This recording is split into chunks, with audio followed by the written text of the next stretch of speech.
All right, and why don't we start this poll? And we want to ask our audience today is, how would you describe your IT infrastructure? So we have kind of self-managed, that means no IT involved, an in-house IT staff, or as I mentioned, an MSP, managed service provider, who is managing your infrastructure today. So we'll give the audience a few minutes to go over that. And, John and Daniel, I don't know what you're seeing in the marketplace. I don't know too many people that don't have some sort of managed IT system at this point, whether it's in-house or MSP, but maybe you guys are seeing something different. I've seen almost everything. It really varies from case to case. I mean, that's part of why I wanted this poll, to be perfectly honest with you, is that, I have trouble for getting a read on really where everybody is, in terms of how they're managing their internal resources, some days I'll think, okay, everybody's doing it this way. Some days I'll think everybody's doing it that way. And so it really just depends on, who I talk to, I guess you could say. What have you seen, Daniel?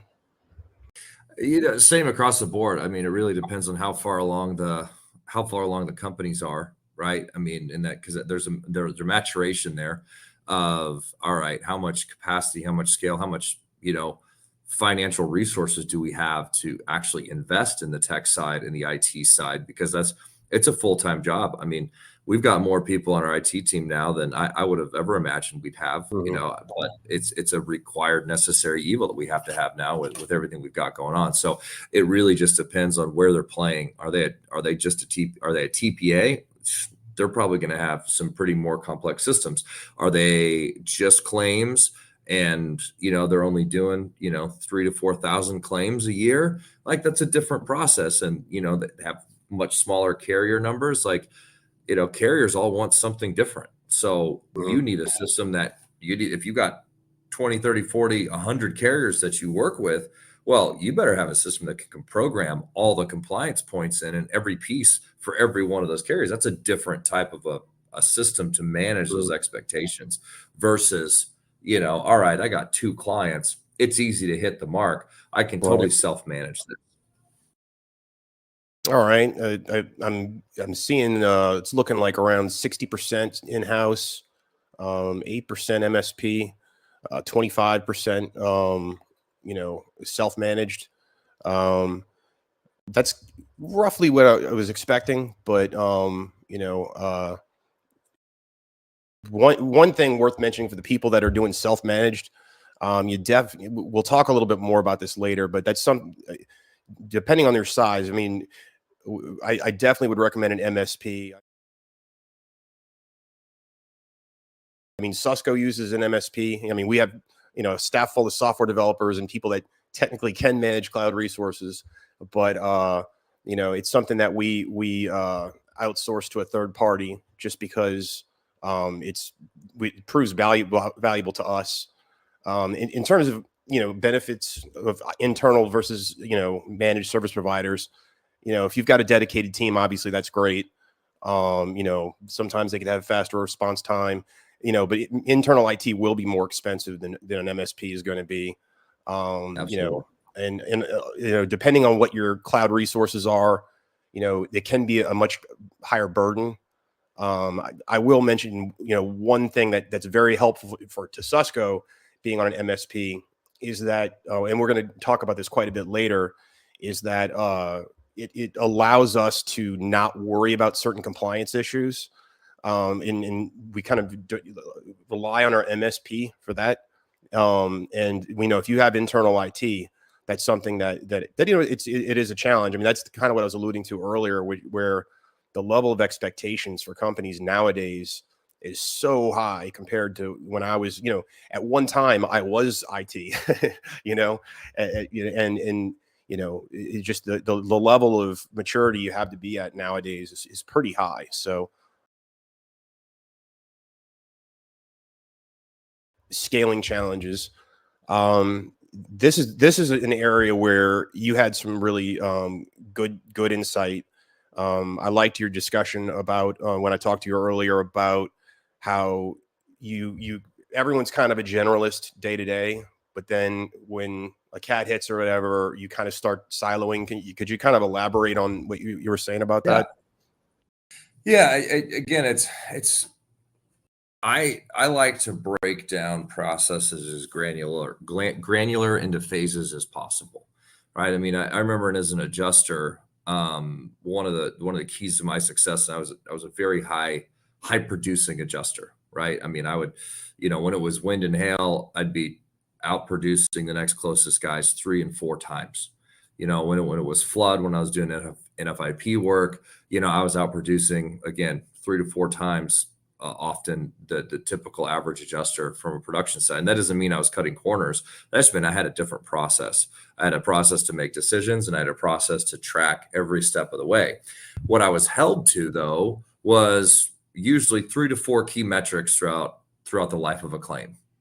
Well, I had 30 that I tracked and I managed. So I knew within a second of looking at my list and my spreadsheet of where everything was at, I knew where I was at on every single one of these. I didn't have to think. There is 10 steps between all of the parts that, I was being tracked from a bigger system perspective, like that I was reporting back to our, the adjusting company I was working on or whatever else. Right. So one thing I've done in our system is I've broken it down extremely into these granular phases and these granular actions, if you will. Like there's nothing that's not tracked and measured and driven. So when you get into a large cat, you're going to have to hire temps, right? You're going to have to probably hire temps. You got to scale up some way. I mean, for us, I joke that we're the redheaded stepchild of the industry because, we only touch a very small percentage of the total claims as an aggregate, just for our niche of the industry. It's typically less than 5% of all claims have an expert involved in them, right?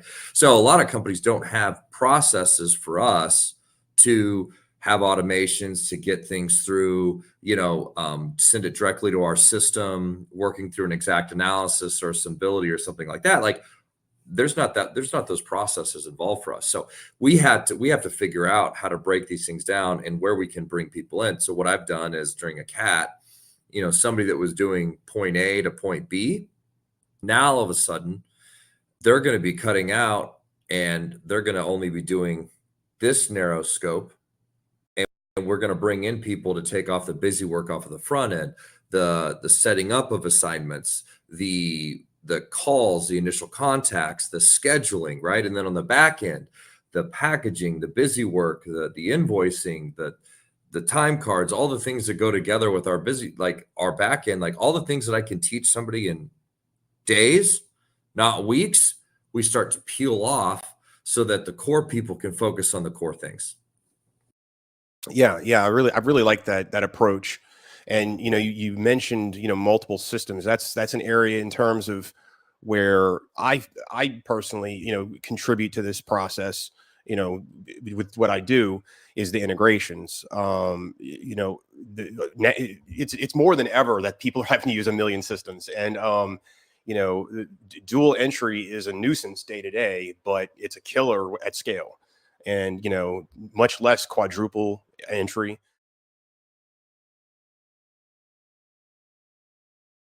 And integrations are an extremely important aspect of that scaling. And it's one of those things where I'll talk to people and they say, oh, well, we haven't really done this integration yet, but we're planning on it. And my advice is always like, well, you need to do it 6 months before you even plan on using it, because with a lot of them, there's upfront effort, there's coordination. A lot of times if you have an internal system, let's just say you've got an internal team that's built something, just because you turn on the integration, that doesn't mean it talks to your system in a day, and so it's really something you have to get ahead of, because sometimes there's contracts involved. Sometimes there's compliance contracts. So yeah, I've seen, depending on what the integration is, what the nature of it is, I've seen it take a year, let's call it. I mean, I've seen integrations take a year for various reasons: contract, getting the proper people to agree to it, what the structure of the integration looks like, getting the receiving system to talk. I mean, it can be an incredibly time-consuming process. So that's an area where you know, I'll give you another good example is we talk to people and they say, oh, well, we don't use Symbility, so we don't worry about it. And it's like, well, you know, what happens if one of your big clients, big potential clients says, okay, well, we're using it now. You know, it's not like you have an option of how those claims come in, you know, Yeah. and you don't, we deal with, you know, we deal with, we've got, I think I was telling you, we have 7 to 9 portals that our clients use that there's no direct integrations.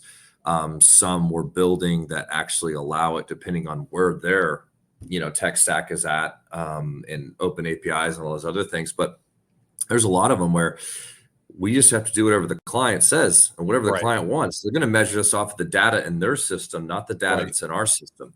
So we have to, you know, we got to make sure we got RPOs and add-ons and bolt-ons to be able to communicate back and forth to all these different portals, because they all want something different in their Right. own unique way. And it might just be a slight tweak, slight change, but it's on us to make sure that Right. our system, as it gets updated, it's updating their system so that they have accurate data and real-time data.